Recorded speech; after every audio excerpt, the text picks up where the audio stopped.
Em 90 segundos tu não faz nem um miojo, mas eu te ensino as matérias que tu tem hoje, mas eu te ensino as matérias que tu tem até nojo. Então senta aí e começa a quebrar a TP pra ter energia pra tua mente processar e entender que a probabilidade de você ir bem no Enem tá ligada direto aos meus raps também. Então começa com humanas, só sei que nada sei, mas sei que saí da vida e pra história eu entrei. Se o clima esquenta e tua caneta falhou, fica tranquilo, a esfera dela dilatou com calor. Eu sou flúor com oxigênio, dá pra completar, evoluir melhor que o Darwin poderia imaginar. Se tinha uma pedra no caminho, pode crer que eu já chutei absoluto no rap. Eu nasci pra ser rei, crio uma sociedade aos modelos de Durkheim. O mecanismo dela própria é que diz pra onde vai minha inspiração. Thomas Edison dizia: é 1% e o restante o trabalho que faz. Então senta o rabo aí que eu vou te ensinar. Sometimes rap is the best way to learn, rapá. Eu não compreendo, pero lo puedo hacer. É só estudar e ouvir as dicas que eu dou pra você. Confere suas respostas e faz tudo com calma. Manda bem na redação, faz do fundo da alma. Esse é o tópico frasal, ainda tem argumentação. E a resposta pra você eu deixei na conclusão. Se tá nervoso, se acalma pra mandar bem. E se liga nos vídeos que eu te preparo pro Enem.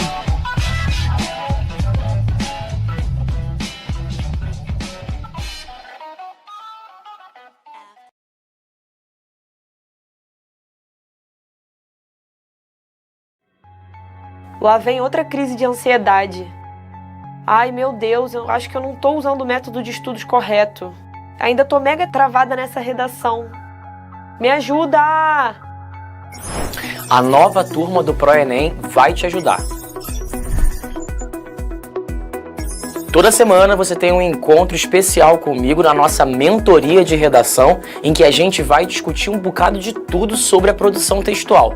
Você pode esclarecer as suas dúvidas em relação à aula, trazer questionamentos que muitas vezes perturbam aí o seu juízo durante a produção textual. A gente pode pensar um pouquinho sobre as competências, enfim, otimizar ainda mais a sua preparação em direção à nota 1000. Há também a mentoria com o nosso queridíssimo Leandro Vieira, o nosso coordenador pedagógico, que vai criar ali uma trilha de estudos personalizada para cada caso. Afinal de contas, sabemos que muitas vezes, por mais que você queira muito a sua nota alta, não consegue se organizar, não consegue criar uma rotina de estudo. Então o Leandro vai nos ajudar a encaminhar os seus estudos para que você possa, é claro, conciliar a sua vida com essa preparação. Sei que você pode estar aí ansioso, muitas vezes até deprimido com a quantidade de conteúdos que a gente precisa dar conta.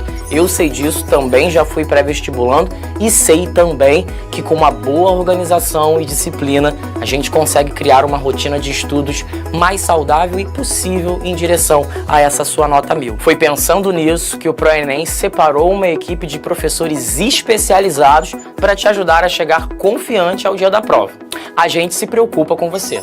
Vem com o Pro e tenha o apoio dos melhores professores da internet na sua preparação.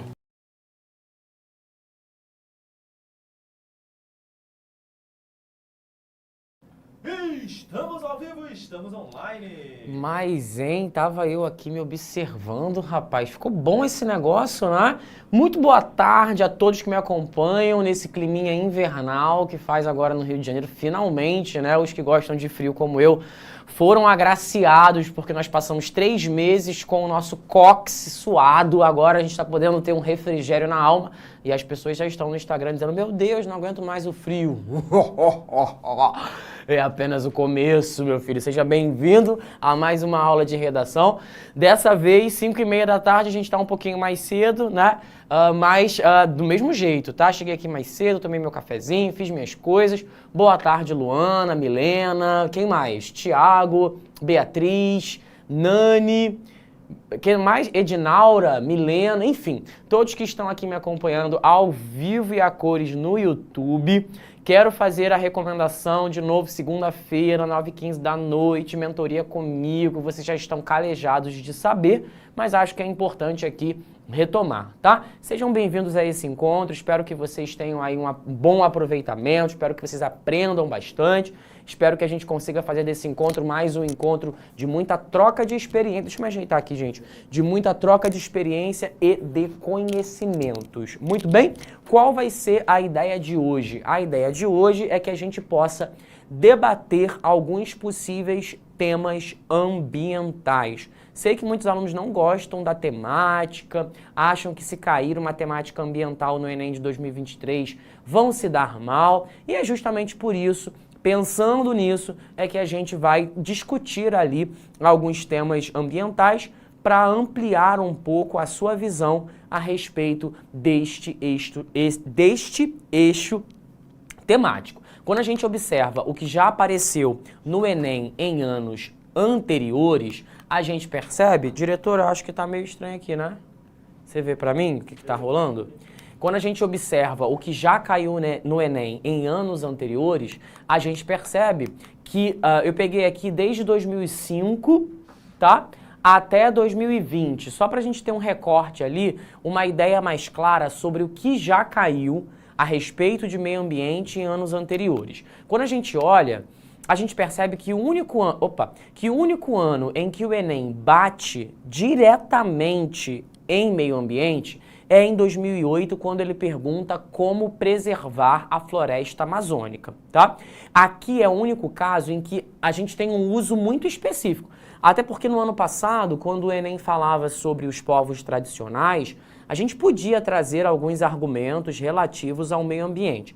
Mas no tema mesmo, só em 2008 é que nós tivemos ali a Amazônia aparecendo. Eu, inclusive, fiz esse Enem, porque eu fiz o Enem em 2008, fiz o Enem também em 2009. E é justamente pensando nisso que eu acho que você pode estar olhando para cá e pensando assim, nossa, mas não cai há muito tempo, por que ele vai falar sobre meio ambiente? Justamente porque não cai há tanto tempo é que pode voltar a aparecer, tá? Então o fato de não ter aparecido nos últimos anos é justamente a luz que nos acende para a gente pensar, e por que não cair em 2023, né? Entendendo que nós estamos vivendo aí várias questões ambientais diferentes e que a cada ano a gente vem agravando os problemas ambientais. Então acho que é uma ótima oportunidade para nós tocarmos neste eixo ambiental. Qual é o tema que eu trouxe para a gente pensar um pouco? O legado do uso desnecessário de plástico em nossa sociedade. Eu fiz a marcação de algumas palavras-chave, marquei o legado. O que é deixar um legado? Deixar um legado é deixar uma herança, deixar um resultado, tá? Quando a gente fala sobre o uso, nós estamos dizendo na utilização, no manuseio, no aproveitamento. Desnecessário tem a ver com aquele uso que é excedente, excessivo, aquilo que está para além do fundamental, está no supérfluo, né? O plástico, bom, o material presente em inúmeros produtos e embalagens, demora uma quantidade enorme de anos para se decompor. Boa parte do que a gente manuseia no nosso dia a dia é de plástico. Eu estou aqui dando aula e consigo ver uma enormidade de objetos que usam plástico. Eu estou vendo o meu copo de água, a garrafa d'água, a embalagem de álcool, o borrifador de álcool, a gente tem um carregador que está aqui na tomada também, parte dele é de plástico, a gente tem as embalagens do pilô, a gente tem... Cadê? O que mais que a gente tem aqui? Alguns objetos, né, da lâmpada, enfim. Se você olhar ao seu redor, você vai ver que o plástico é um material predominante em vários objetos diferentes, e é justamente por isso que a temática se faz tão relevante, tá? Por último, eu marquei o nossa sociedade. Quando ele fala nossa sociedade, estamos falando sobre a sociedade brasileira, já que o Enem, desde sempre, tematiza o recorte geográfico considerando Brasil, tá? E aí o que a gente precisa pensar é quais são as causas, né, para essa utilização excessiva de plástico. Já que o tema está dizendo que há um uso desnecessário e que essa é uma herança que vai ser nociva, é claro, né? Então daqui a sei quantos anos, quando os nossos bisnetos estiverem aqui, eles ainda estarão experimentando os efeitos do nosso uso irresponsável de plástico. Porque é assim que funciona a vida. Aquilo que a gente planta hoje vai dar frutos no futuro. E no futuro haverá outras pessoas que estarão vivendo aqui na Terra e que estarão sofrendo os efeitos do nosso comportamento irresponsável.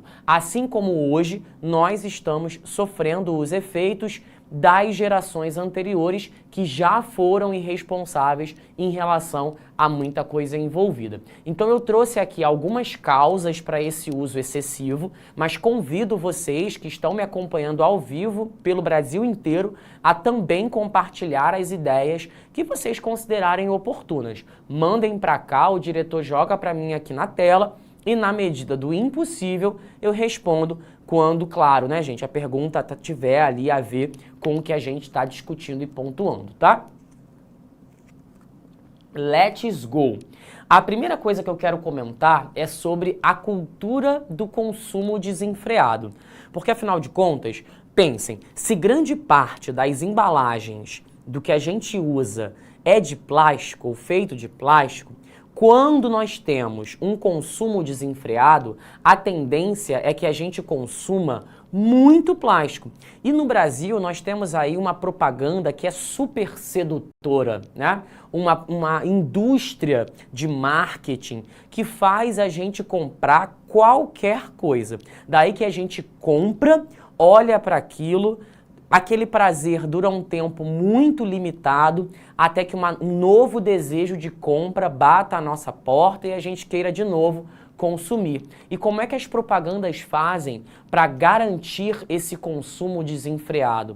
Não sei se você já reparou, mas muitas marcas costumam associar o consumo a uma noção de felicidade.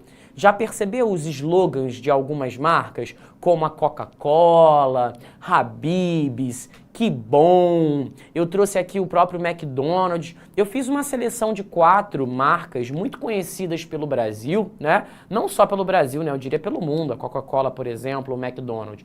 Mas a gente poderia ficar aqui semanas analisando como as marcas associam a felicidade ao ato de comprar. E aí eu sei que você pode pensar, por exemplo, David, pelo amor de Deus, ninguém é imbecil de achar que vai comprar uma Coca, vai abrir ali a tampa e vai sair cantarolando e sorrindo e mais feliz.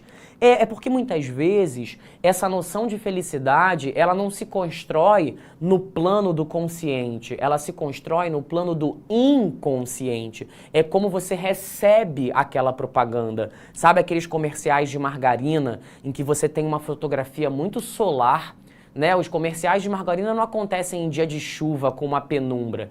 São em dias solares, você tem aquela família na mesa, aquele café da manhã igual do Mais Você, Dona Maria Braga. Aí você tem um labrador correndo ao fundo, né? Esse labrador corre em cima de um gramado bem verdinho. E aí as pessoas estão comendo aquela torrada, sorrindo 7 horas da manhã. Por que uma pessoa sorriria 7 horas da manhã? Comendo aquela manteiga, elas estão se deliciando, é tudo tão prazeroso, é tudo tão feliz. É óbvio que em torno da margarina se constrói todo um discurso de alegria, felicidade, prazeres, né? Como é bom você poder morder a sua torradinha de manhã. Já viu comercial de banco?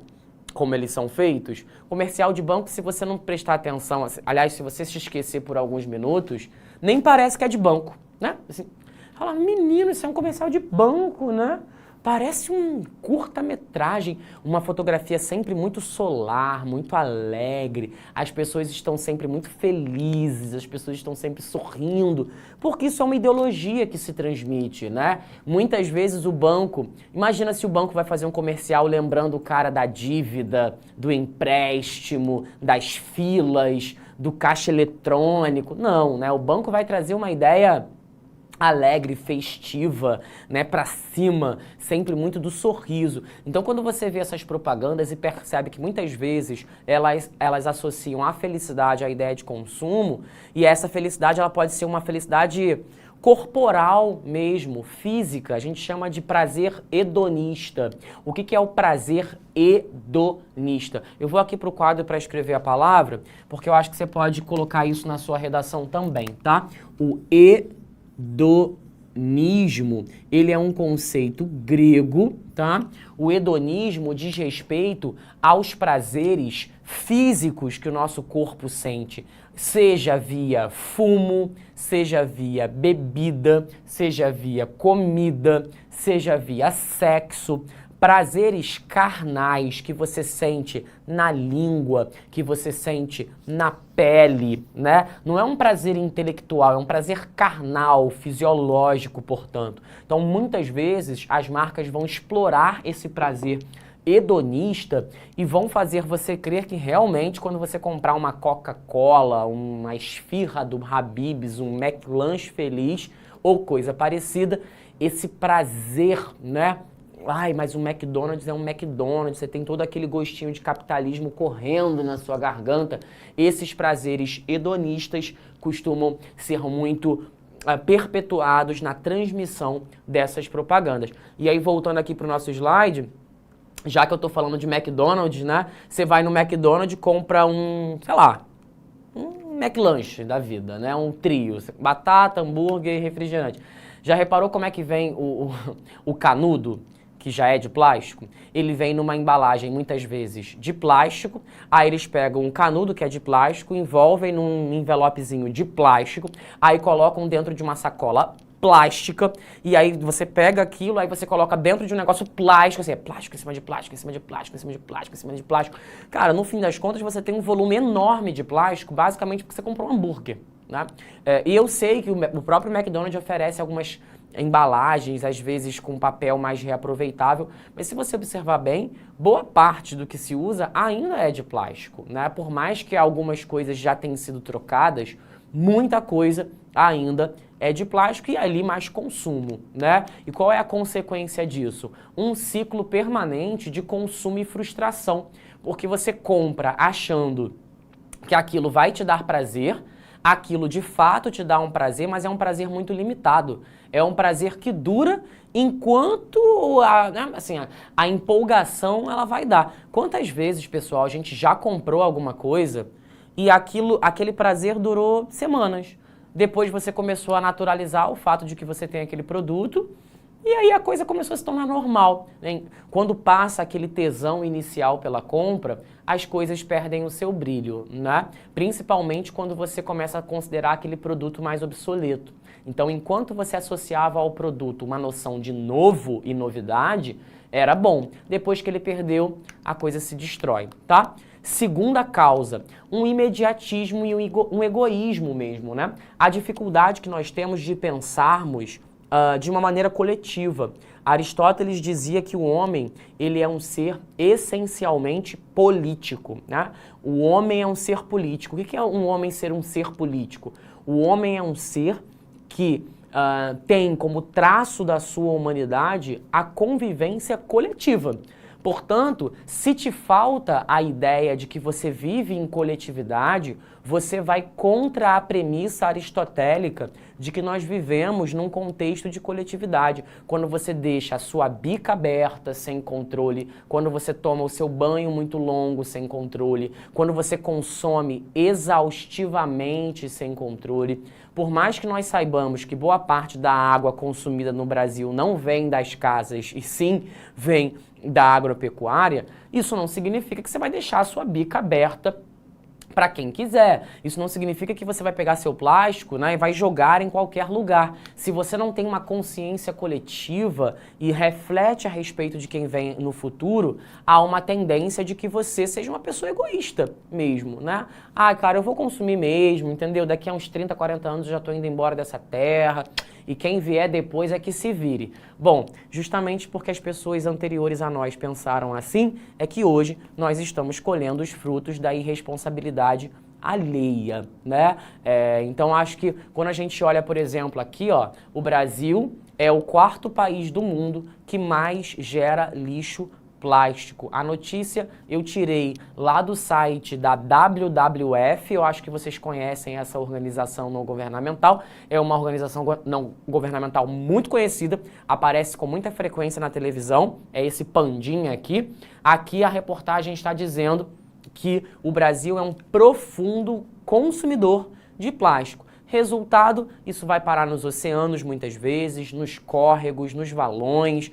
E é claro que uma vez indo parar nos oceanos, vai comprometer toda a vida marinha. Tartarugas, tubarões, baleias, focas, leão marinho, enfim, toda espécie que de alguma forma depende do oceano para viver será comprometida em função desses plásticos que podem entrar nas vias respiratórias, no canal auditivo, na boca, enfim, pode causar ali sem números de enfim, tragédias diferentes, né? Diretor, você tira para minha tarde aqui rapidinho? Reparem aqui o que eu tirei da BBC News. O consumo de plásticos explode na pandemia e Brasil recicla menos de 2% do material. A pergunta que eu faço para vocês aqui no chat do YouTube: por que vocês acham que o consumo de plástico aumentou durante a pandemia? Alguém tem uma noção? Para quem está perguntando no chat, a WWF é sim uma organização não governamental, tá?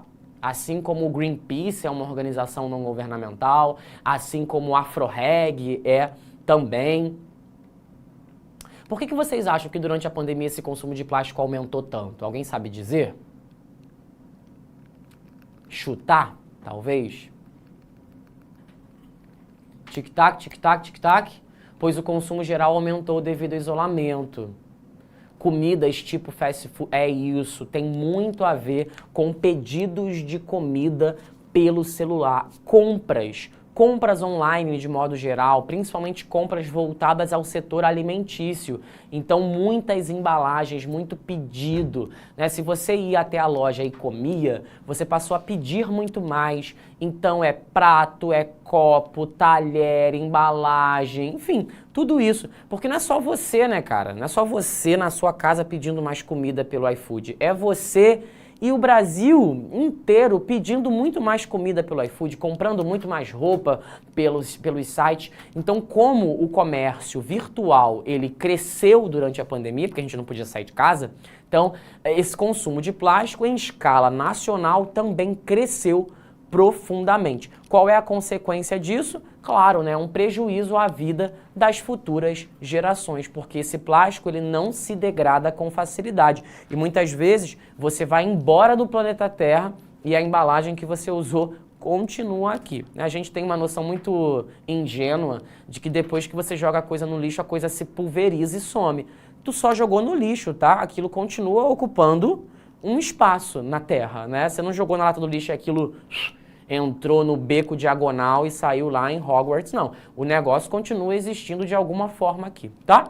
Terceira causa, uma falha na nossa formação moral, né? Valores e princípios pouco orientados à consciência ambiental. Vamos jogar limpo aqui? Quem é que considera, né? Quem é que se considera como uma pessoa com consciência ambiental? Assim, não, eu tenho consciência ambiental. Eu consumo com consciência ambiental, a minha vida é conduzida por uma consciência ambiental, né? Eu imagino que poucas pessoas conduzem a sua vida à luz de uma consciência ambiental. E isso tem muito a ver com a nossa formação moral, com a formação que a nossa família nos deu, que a nossa escola nos deu, que os nossos familiares, amigos, companheiros, igreja, porque uma vida à luz de uma consciência ambiental é uma vida que pensa melhor sobre aquilo que come, pensa melhor sobre aquilo que compra, pensa melhor sobre a roupa que veste. Não é só uma questão simbólica, é uma questão ideológica. Ela vai conduzir toda a sua forma de vida, né? Se você tiver uma boa consciência ambiental, você vai pensar melhor sobre todas as suas práticas do seu dia a dia. E se nós não temos uma boa formação moral, há uma tendência que nós sejamos despreocupados com as pautas ambientais. Ai, que saco, será que o tema do Enem vai ser meio ambiente? Que coisa infernal, que papo chato. É um papo chato, mas que talvez seja o papo mais fundamental a ser tido. Gente, porque se não existe luz solar, água potável, a possibilidade da gente respirar um ar minimamente saudável, não tem vida. E aí, se não tem vida, querido, não tem nem Enem para contar a história. E aí eu trago aqui alguns repertórios para a galera aí que sempre me pede repertório nos nossos encontros, que podem te ajudar a ampliar um pouco o seu modo de entender a influência do uso desse plástico irresponsável no contexto da nossa vida, tá? Eu sugiro aqui o documentário Lixo Extraordinário. Se não me engano, ele está no YouTube, mas vocês podem fazer essa conferência. Fala sobre a criação de obras de arte com lixo, né? O tal do luxo ao lixo aqui, literalmente. Você pega ali, não sei se vocês estão conseguindo reparar, mas a própria capa do documentário é um homem que aparentemente está encostado numa banheira ou coisa parecida. Você consegue reparar que isso aqui é feito de lixo? Tá notando? Isso aqui é lixo, ó. Você consegue reparar em alguns pneus. Essa imagem aqui foi feita por um artista a partir do reaproveitamento de lixo. Então é um documentário que vai falar sobre como alguns artistas transformam dejetos, aliás, dejetos não, né? Imagina. Materiais descartados pela população, que são vistos como dejetos, né? Muitas vezes, na construção de outras formas de arte. Acho bastante interessante o documentário, ele é bastante rico, tá? Ilha das Flores é um clássico, eu já cansei de ver esse documentário, eu vi no meu ensino fundamental, depois eu vi no meu ensino médio, ele está presente também no YouTube, fala um pouquinho sobre lixo, reaproveitamento de lixo, a vida de uma sociedade em relação àquele lixo. Aqui no Rio de Janeiro a gente ainda tem alguns lixões, né, o de Gramacho e tudo mais. Eu não sei se na sua cidade tem lixão ou se tem aterro sanitário, mas hoje os lixões eles são oficialmente proibidos, não deveriam existir. A gente opta pelos aterros sanitários, mas a verdade é que existem sim ainda alguns lixões. Isso aparece lá naquela novela Avenida Brasil, né? Da Carminha, da Nina, em que a Nina é retirada de um lixão e tal. Eu acho que vale um pouco a pena pra gente entender esse contexto todo, tá? E trago também um documentário que na época em que eu vi, tinha na Netflix, tá? Esses dois, eu cheguei a vê-los no YouTube, não sei se alguém já tirou, e a Plastic Ocean está na Netflix, e aí você pode... Deu uma travada aqui, diretor, eu tô ao vivo ainda? Agora? Tá rolando? Tá. A Plastic Ocean está na Netflix, e você pode conhecer um pouco melhor sobre como acontece a vida marinha diante desse descarte de lixo. É um documentário triste, porque eu não sei como é que vocês se sentem, mas eu fico me sentindo um lixo humano quando vejo que um animal morreu porque respirou um canudo ou porque engoliu algum tipo de plástico. A gente se sente realmente miserável, né, em termos de existência humana. Mas vale a pena para você conhecer os efeitos disso tudo a curto prazo e a longo prazo, tá? Maria Isabela